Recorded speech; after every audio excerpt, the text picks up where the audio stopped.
Hello students, today we are going to solve the problems of FIFO method. In the last lecture we have learned what was FIFO, its advantages and disadvantages. So today we are going to solve with the problem. Before starting with these problems, just a quick revision of what is FIFO. FIFO means first in, first out. It means the stock of material or goods which we have purchased first, we are going to use it first. Okay. It means you can also say in other words, right? The goods or material which we are purchased first, we are going to issue it first. We are going to sell that first. Okay. While solving the question, we have to remember certain points, students.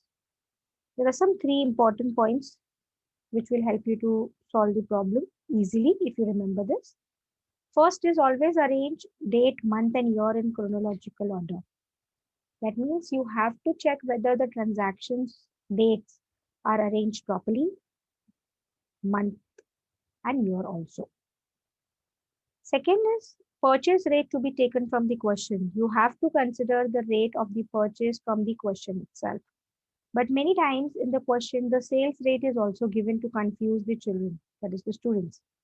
So the sales rate, if it is given in the question, it has to be ignored and it has to be taken from the solution. That is the latest rate. Why? Because we are selling the material first, which we have purchased first. So this method is FIFO. So we have to consider the rate from the solution itself. Okay. So starting with the sums. 1 minute.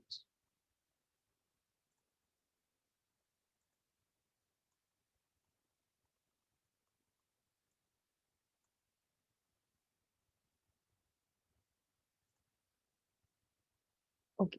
This is how you will get the sum. From the following particulars, prepare stock record by FIFO method. Date, transaction, unit, and rate. So here if you see the date is there in the second column, transactions, units and rate. There is one adjustment mentioned below. Stock on hand on 1st January was 50 units at 25 each. So this transaction is of 1st January students. So if you see in the table, the transaction is 4th Jan and in adjustment it is 1st Jan. So which transaction will post first of 1st January? This means the points to remember, the first point, we have to arrange it in the chronological order. That means the 1st January transaction will come first.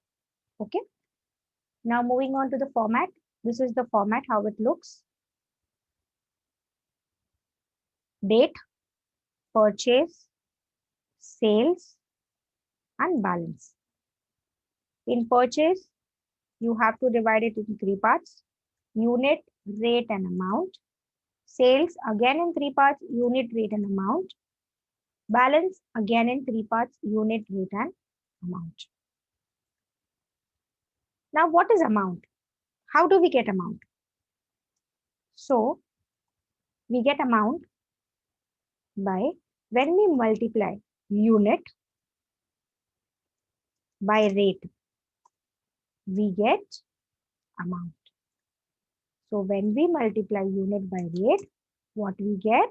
Amount. Okay. So, we'll start with the transaction with the sum. The first, we are going to start entry with the adjustment part because date wise it comes first. So, 1st January, stock on hand. What is stock on hand, students? Stock on hand is nothing but your opening balance, right? So it is opening balance. It is not neither purchase nor sale. So it will come in which column? Opening balance. So date, if you see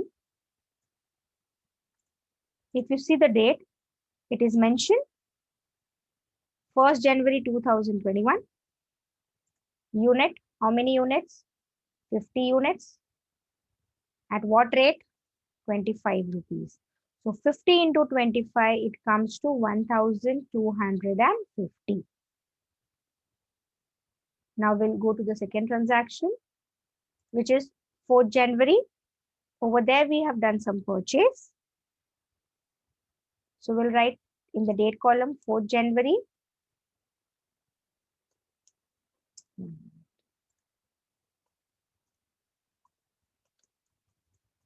4th January. How many units we have purchased? 40. At what rate? 30. So 40 into 30 comes to 1200. Now on 4th January, what will be our balance, closing balance?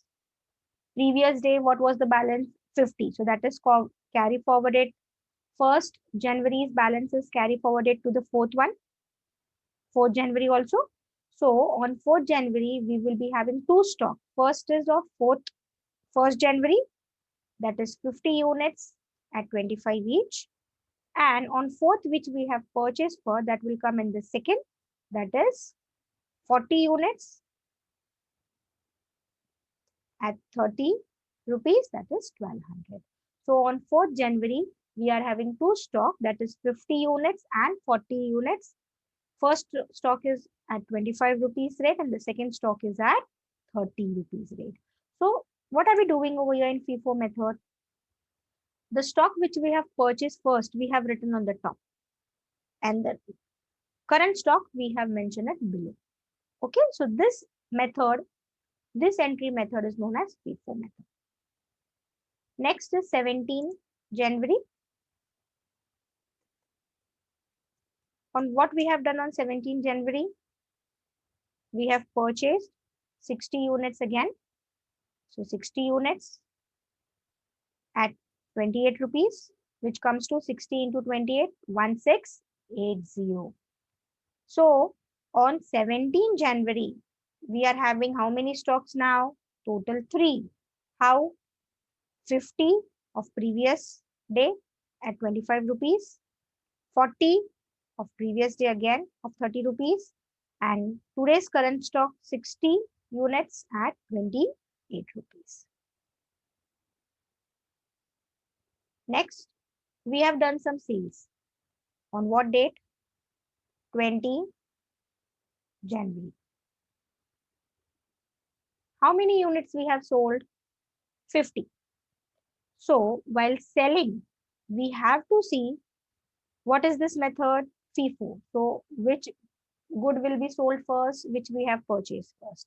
So on 17 January, we have to see what is the first stock of balance, that is 50 units, and how much we are selling? 50. So yes, we have in the first stock sufficient numbers to sell, units to sell. So the whole sell unit will go from the first stock of 17 January. That is 50 units we require, and yes, we do have 50 units. That at what rate we are going to sell? 25 rupees. The rate at which it was bought. We have not taken 35 rupees rate because it was mentioned in point to remember. We should not take the sales rate which is given in the question. Now, what will be the balance on 20th? 50 stock which we were having on 70, we have sold it. Now, what is the pending stock of 17 which is carry forwarded to 20th? That is 40 units at 30 rupees and 60 units at 28 rupees. Okay.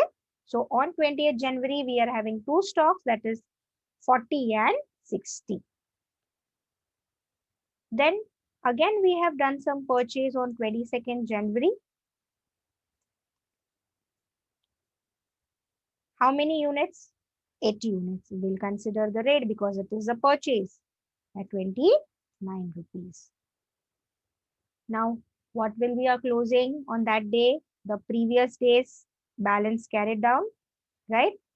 Brought down 40 units at 30 rupees, 60 units, 28 rupees, and today's fresh stock which we have purchased 80 units at 29 rupees. So on 22nd, we are having total 3 stock of 40, 60 and 80. On 25th, we have done some sales. Now, how will calculate sales? What is the sales? 80 units. So which stock will sell first? Of 22nd January, the first lot which we are having that is of only 40 units, but we need how much to sell? 80. So first we'll sell 40 at 30 rupees. We need more 40. So we'll borrow it from the 60 units. At what rate? At the rate at what it was bought, that is 28 itself. Okay. Again, I am repeating. On 22nd, the balance was 40, 60 and 80 units. We are supposed to sell 80 units at 25th January. But the first stock only has 40. So first we'll sell 40 at the same rate which it was purchased, that is 30. Remaining 40 will borrow it from the 60 at 28 rupees. Now what will be our balance on that day? Closing balance. 40 stock which was there on 22nd Jan, it's totally sold out. From 60, we have sold 40. So pending is only 28 at 28 rupees. And the remaining 80 is fully unutilized. So it will come totally as in the balance column. Next transaction on 28th. Again, we have done some sales. How much? 20 units. Rate, we will not consider it from the question. We'll take it from the solution. So we'll see the previous day balance. Yes, we do have 20 units in the first lot. So we'll use totally from that unit itself. At what rate we'll sell? 28 rupees.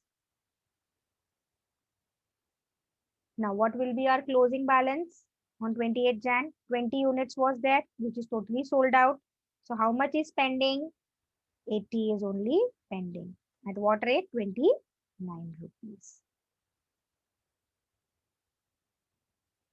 Next transaction is of 30th January, where we have done some more purchase. Rate we will consider of purchase.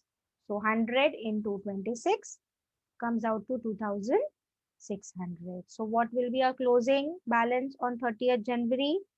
Previous day balance carried down, that is 80 at 29 rupees, and today's fresh purchase 100 at 26 rupees.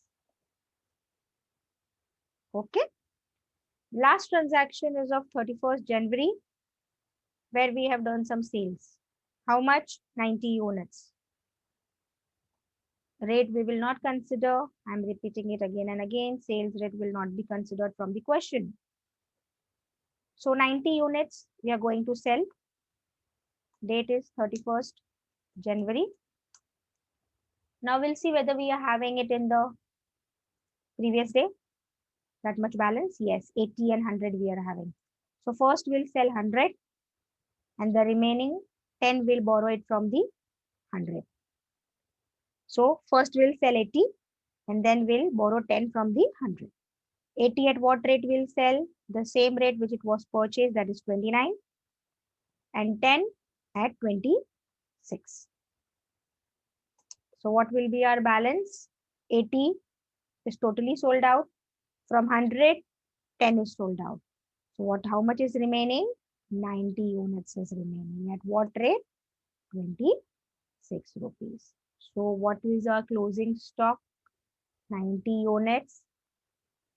Right? At what rate? 26 rupees rate. So at the end of the sum, you have to write a sentence.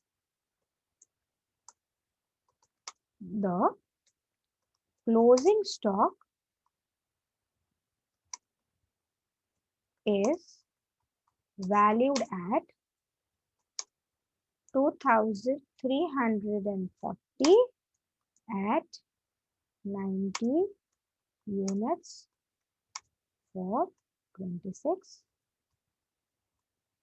rupees. Okay. Hope you have understood this sums, students.